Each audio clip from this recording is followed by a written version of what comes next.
The news that leaked Matric papers would be rewritten hasn't been received well by teachers and learners alike. And the South African Democratic Teachers Union now plans to take the matter to court to have the decision overturned. It says that it doesn't believe that innocent learners and educators should be punished. The Department of Basic Education and the Education Quality Assurance Council, Umalusi, have on the other hand highlighted that the integrity of the examination has been compromised. So to discuss this further, we're joined by Mugwena Maluleke, who is General Secretary of SADTU. Thanks so much for your time. Welcome, Mr. Maluleke.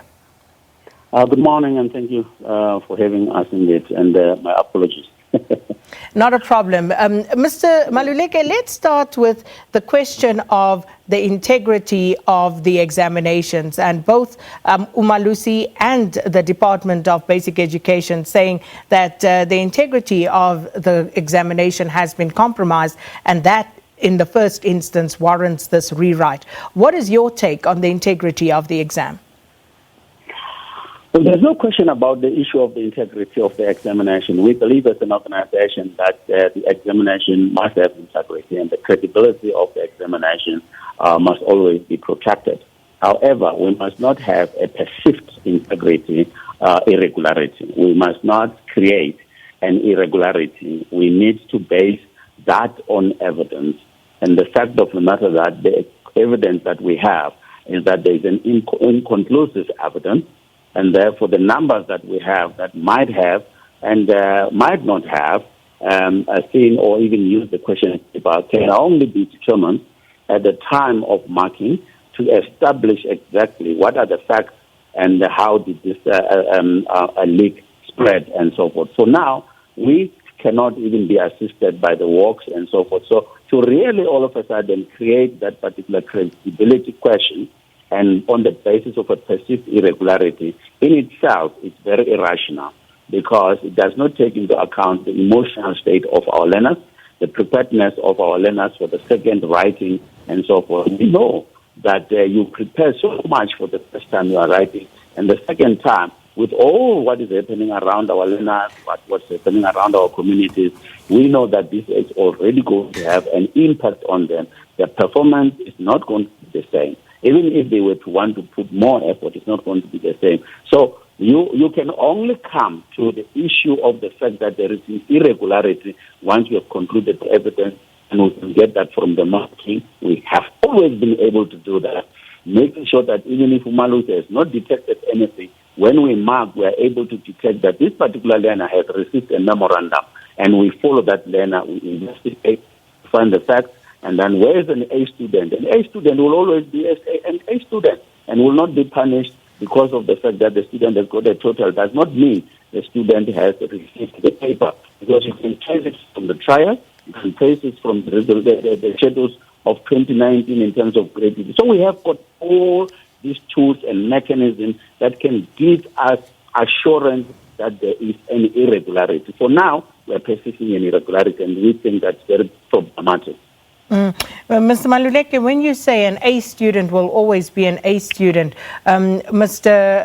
Mhlanga from the Department of Basic Education actually confirmed earlier on that the rumors that the leaks were among some of those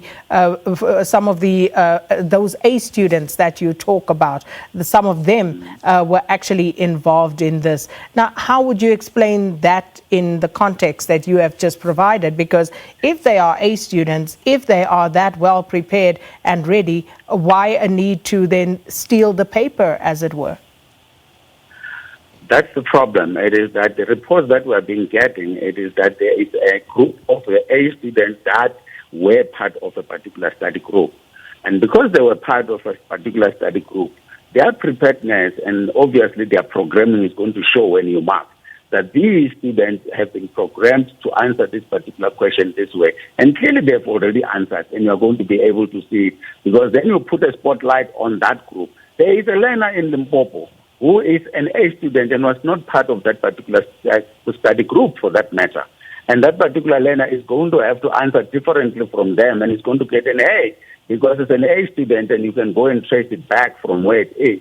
Unfortunately, it is that this is a study group, and we are told this study group said that they only saw 2 questions so far, and they didn't see the entire question paper. And again, it's rumors. It's not based on actual facts. It's only coming from the University of Stellenbosch that says we were training, we were helping the students, and then we only saw 2 questions. We did not know that these 2 questions were coming from the question paper, and these were the only ones that have been treated. But if there's a group of people that are cheating, that particular group is always going to be detected, and that group is always going to be exposed. Even if they're an A student, they will be exposed. But an A student from KwaZulu-Natal, an A student from Mpumalanga that has always been performing is going to show different way of dealing with the issues because they're not programmed. They've not been given that particular question paper on time, and their approach is going to be based on honesty in terms of how they approach the examination. These things are there. We've been marking. We know these things. So, Mr. Maluleke, what consultations or engagements have you had with the department on this matter since the announcement? Well, there was no consultation because the minister was just informing us on Friday, and we then asked the minister, why, Minister? Because we know that the CM had taken a decision earlier that there will be no rewrite. And the minister was able to be honest to say, look, Umalusi says they're not going to release the results. And on the basis of that, therefore, the decision has been taken. Our lawyers are prepared to engage with the lawyers of the department to find a solution because we are still busy working on the papers. However, and that's what created this particular commotion is when you have an assurance body that has got no evidence on the table and already telling you we are going to have an irregularity, and therefore, because we perceive it, we're not going to release. We think they have got overstepped their role by already casting doubt on the entire examination by creating this perceived irregularity. And I think that is where Umalusi has got to look at their processes, because those particular processes are not good for the country, are not good for our learners who have got to rewrite at the end of the day if the court finds that they have got to rewrite, because the decision is the decision of the department and not of Umalusi. But the decision of the department is not based on facts. It's based on the fact that they fear that Umalusi is not going to release the results. And that in itself is very problematic. Problematic how, if you will explain to us? Because if Umalusi does not actually give the stamp of approval with regard to the examinations and the integrity thereof, what does that mean for the entire exam? Exactly. The problem the Umalusi has created is that they've already, without having looked at the outcome of the examination, cast aspersion on the fact that there is an irregularity without proving that irregularity. That's number one. 2, it is that they already have taken a decision not to release the results, and that in itself, it's blackmailing the department to take a decision that will satisfy Umalusi, instead of saying to the department, use your mechanism that you have at your disposal, and like we have done in the past, we will then certify the results that are okay and then release the results that are okay. And for those learners that are under question, we will not release. That is what Umalusi has always been doing.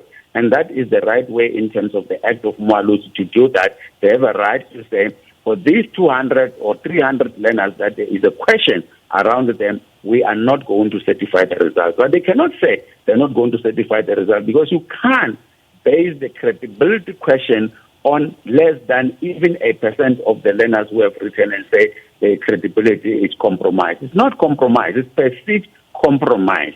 And that's the problem of Umalusi. They're causing a lot of confusion for our children and our learners. And I think they've overstepped their role in this instance. And I'm very clear that they were not supposed to do that. They are supposed to say, here are the results. We certify this one we can certify because there is a question. We'll wait for the investigation to prove that these learners have really copied or these learners had a question paper. And therefore, for that reason, 500 learners, you can. So imagine 200 learners having to dictate the outcome of the results of 390,000 learners. I mean, where have you ever seen that? It's a very difficult situation, Mr. Maluleke. And as I'm speaking to you, I'm actually having a conversation with a Matric learner who's written to me. And he says, if the minister wins this rewriting case, I will not go to school again. In fact, I'm killing myself. I've gone through a lot of depression. Please broadcast this so that she knows that she is the cause. So in as much as we may speak very dispassionately about it at times because we're simply looking at things like the integrity of the exams, etc., this really is about all of the emotions that learners have to go through as well. What do you say to learners who are at this point feeling that they can't do this anymore? Or where does this place them? That's why on their behalf, we are really wanting to plead with the court to say, can the court ask the department to do investigative marking and allow these learners not to go through this particular trauma? Because we are aware that we know that the examination have always caused suicide. And honestly, we don't want that. And that's why we are humbly going to approach the court and say, look, we believe that there are other mechanisms that can be put in place to protect the integrity of this particular examination. But more than that is to protect the lives of the learners who might think that they are not making it, and therefore they need to be assisted. And some of them may not even go and write, and therefore they will also have lost a year. I just want to appeal to the learner whom I will not mention. Please get in touch with me. Please send me your contact details so that we can see what we can do to assist you in this regard. But Mr. Maluleke, you are headed to court. It's clear you're not in favor of the decision. But, you don't agree. But how else do you believe the department could have gone about addressing this matter? We think one is that the department would have really consulted the learners, especially we have for those who are repeating because they're writing a part-time, consult them enough.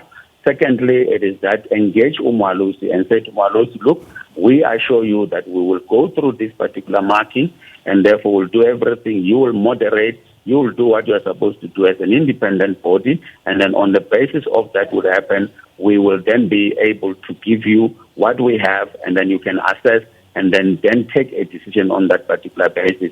We think Umalusi did not give the department that particular space to really allow them to exercise other options that are there, but they just said, we are not going to release the results. And we think the department has got a right to go to court at the time of the release of the examination to compel Umalusi to do what they're supposed to do based on facts and based on evidence and compel them to release the results, because we're living in a constitutional democracy. We're not living in a jungle where people can make decisions on the basis of perception, but they must make the decision on the basis of evidence. And Umalusi knows that they have got to act within the act.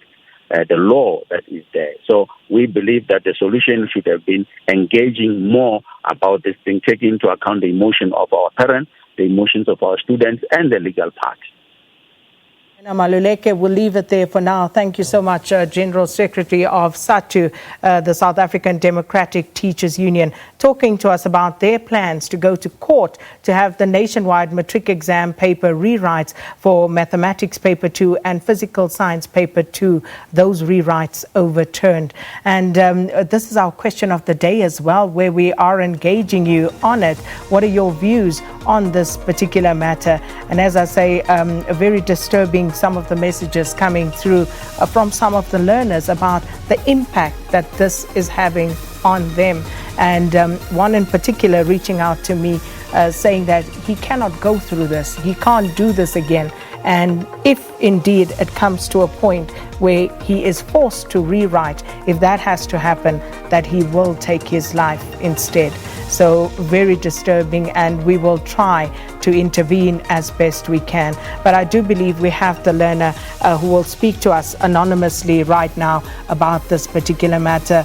Good morning, sir, and thank you so much for reaching out. Let's just see if we can get through there. Anonymous, good morning to you. I just want to first thank you for being brave enough to reach out to us this morning. Okay, no problem. Anonymous, please tell me exactly what this decision to rewrite these two papers means to you and what you are going through right now?